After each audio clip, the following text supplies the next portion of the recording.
हम यहाँ आज विश्व राजनीति और खासकर भारत को प्रभावित करने वाले एक गंभीर विषय के साथ परिचर्चा हेतु उपस्थित हुए हैं। विषय हमारा है, हमने शीर्षक रखा है बांग्लादेश संकट और भारत के लिए एक गंभीर चुनौती। आज हम लोग बिंदुवार इस पर अध्ययन करेंगे। चर्चा में क्यों? प्रश्न उठता है कि आखिर चर्चा में क्यों? मूलतः प्रधानमंत्री हसीना का त्यागपत्र तथा विद्रोहियों द्वारा तख्तापलट व राजनीतिक बांग्लादेश में राजनीतिक संकट इस समय एक गंभीर चर्चा का विषय बना हुआ है।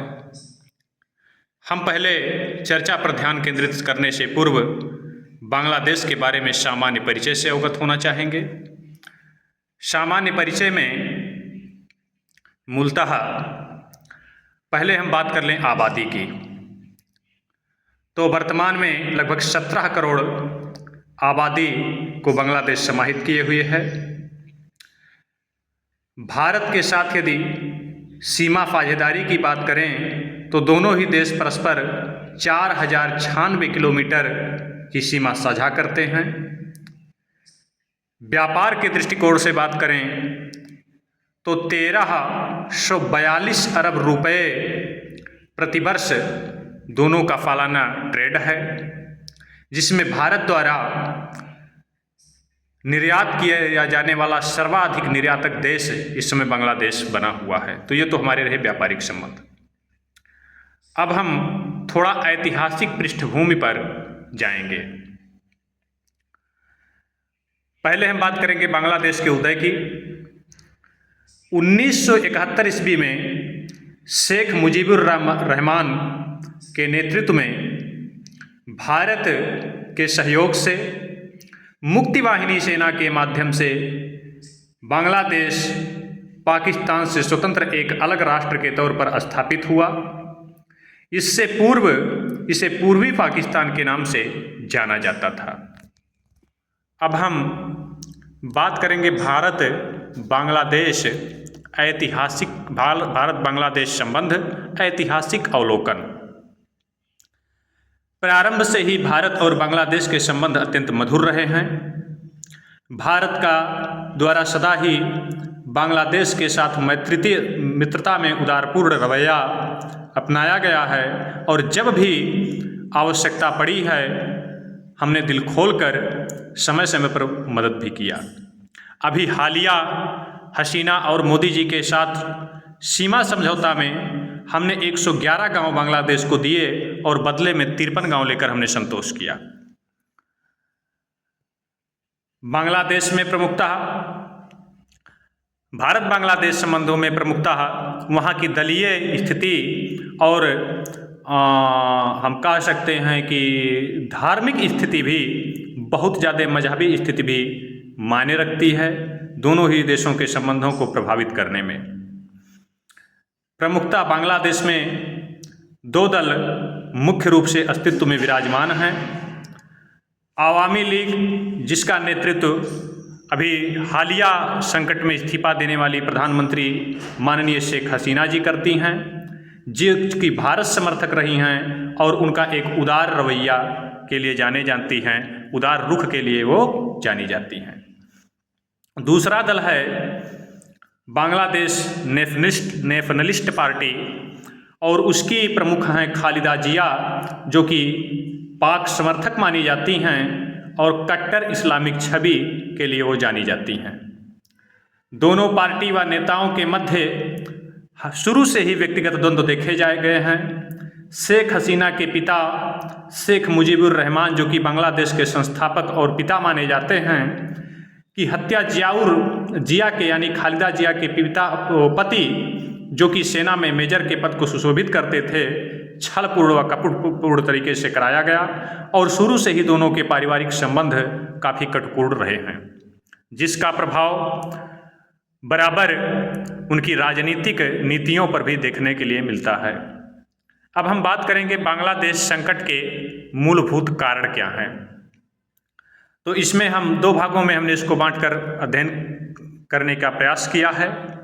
पहला है आंतरिक कारण और दूसरा विदेशी कारण। आंतरिक कारण में मूलतः वर्तमान संकट की शुरुआत आरक्षण विरोधी आंदोलन के छात्र आंदोलन के साथ शुरू होती है। सुप्रीम कोर्ट के द्वारा आरक्षण के संदर्भ में जो भी समस्याएं थीं उसका समाधान कर दिया जाता है, किंतु आरक्षण तो एक बहाना था, मकसद था शेख हसीना को सत्ता से हटाना। यह जन विद्रोह कहीं तो दूर दूर तक नहीं दिखता, आतंक व राजनीतिक विद्वेष व वैदेशिक फंडिंग से प्रायोजित विद्रोह कहीं अधिक दिखता है। राष्ट्रीय स्मारकों व धरोहरों को क्षति, प्रधानमंत्री के अंतरंग वस्त्रों को लहराना, हिंदुओं व अल्पसंख्यकों के घरों में लूट व आवामी लीग के नेताओं को जिंदा जलाना, यह कहीं भी छात्र आंदोलन का परिचायक तो दूर दूर नहीं दिखता है। हाँ, यह आतंकी कृत्य, नृशंस कृत्य अवश्य बयां कर रहा है। और हम आगे बात करेंगे वैदेशिक कारणों में, तो मूलतः हमें आप सबसे पहले जाना होगा कि वैदेशिक कारणों में विदेशों में किसको फायदा हो सकता है। शेख हसीना जी के जाने से, जिया के आने से किसको फायदा हो सकता है। तो इसमें हम पहले बात कर लें पाक, तो पाकिस्तान का भी इसमें अच्छा खासा हित दिखाई देता है और जाहिर सी बात है कि उसका भी अपना एक अच्छा उसमें हाथ अवश्य है। किंतु पाकिस्तान खुद धनाभाव से पीड़ित है और वह इतने बड़े आंदोलन को मुझे नहीं लगता है कि अकेले संचालित कर सकता है। चीन भी इसमें एक अच्छा खासा साझेदार रहा है, क्योंकि अभी हालिया चीन दौरे में बांग्लादेश की प्रधानमंत्री माननीय शेख हसीना का दौरा बीच में ही छोड़कर आना कहीं न कहीं चीन और बांग्लादेश के संबंधों को, अफाज संबंधों को दर्शाता है, प्रकट करता है। बात आ जाता है फिर तीसरा अमेरिका। आप कहेंगे अमेरिका का क्या लेना देना है, तो मूलतः इस गेम का जो मास्टरमाइंड है वह अमेरिका ही है। अमेरिका का इतिहास रहा है कि वह जिसके साथ संबंध में रहता है उसकी दोस्ती प्रेम नहीं अपितु वणिक नीति व भय पर आधारित रहती है। वह हमेशा लेन देन जो है और कह सकते हैं कि नफ़ा और नुकसान के हिसाब से संबंधों को बनाता भी है और भय के आधार पर संबंधों को संचालित भी करता है। नाटो की ही सदस्य देशों को देख लिया जाए, कहने के लिए तो वह नाटो का सहयोगी है, किंतु हमेशा ही नाटो के सदस्य देशों को भय और एक प्रकार से लाभ और हानि के नक्शे कदम पर संचालित करता है।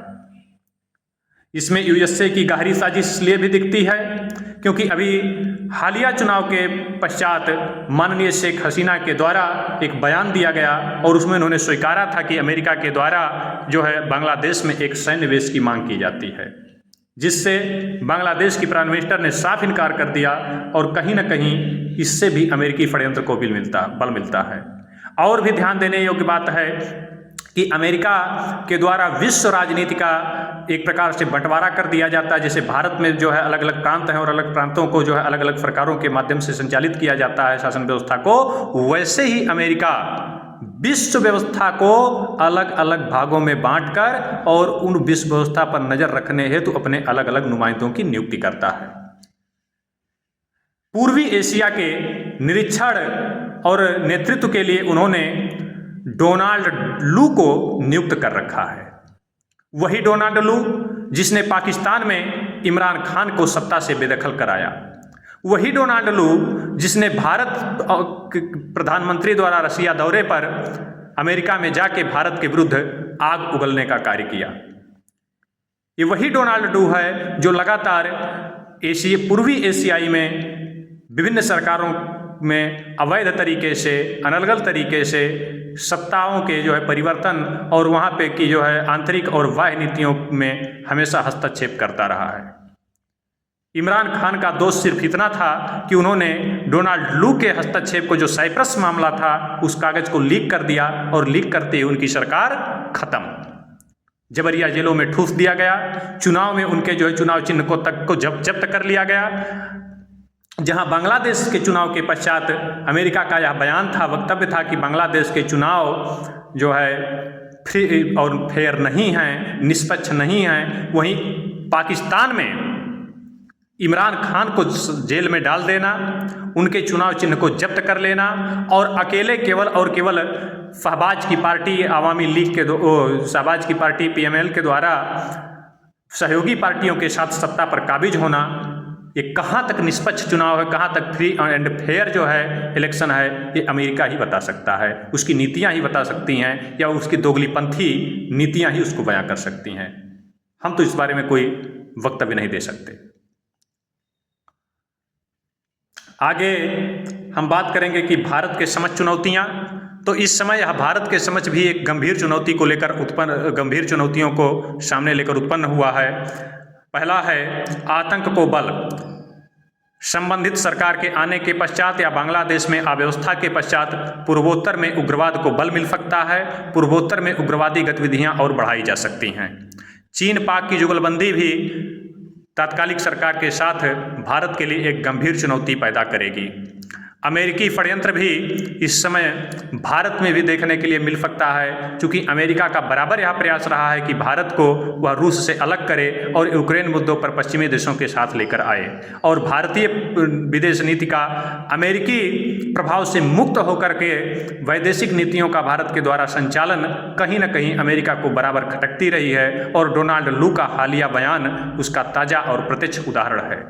अमेरिका के द्वारा एक गहरी साजिश के तहत बांग्लादेश के कुछ क्षेत्रों को और म्यांमार के क्षेत्रों को तथा भारत के पूर्वोत्तर क्षेत्रों को लेकर के एक अलग देश का निर्माण भी गंभीर चुनौती और एक प्रकार से चिंताओं को स्पष्ट करता है।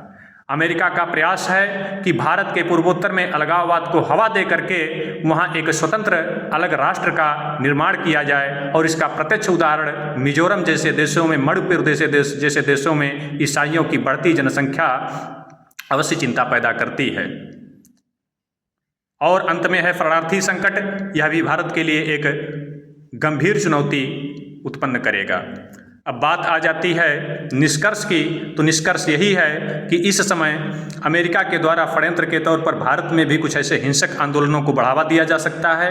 भारत में अलगाववादियों और एक प्रकार से विपक्षी दलों को लेकर जो है और युवाओं को बरगला करके एक व्यापक आंदोलन को जन्म दिया जा सकता है। अस्तु भारत सरकार को बांग्लादेश जैसी स्थिति से उत्पन्न होने से बचने के लिए निरंतर सतर्क और सभी को से जो है एक प्रकार से सर्वदलीय बैठक करके बातचीत करने की आवश्यकता है, और संबंधित प्रकरण पर हम कह सकते हैं कि पैनी नज़र रखने की आवश्यकता है। एक संकट और है बांग्लादेश की प्रधानमंत्री शेख हसीना जी के द्वारा भारत में शरण की मांग, और यह भारत के लिए गंभीर चुनौती है। यदि हम अपनी परंपराओं को देखें तो रामचरितमानस में कहा गया है कि शरणागत को जे तजहि निज अनहित अनुमान ते नर पावन पापमय तिनहि बिलोकति हानि। यानी ऐसे नर को जो शरणागत का अपने हित और अहित के आधार पर जो है ठुकरा देता है, उसको शरण देने से जो इनकार कर देता है, ऐसे नर का दर्शन भी पापमय है।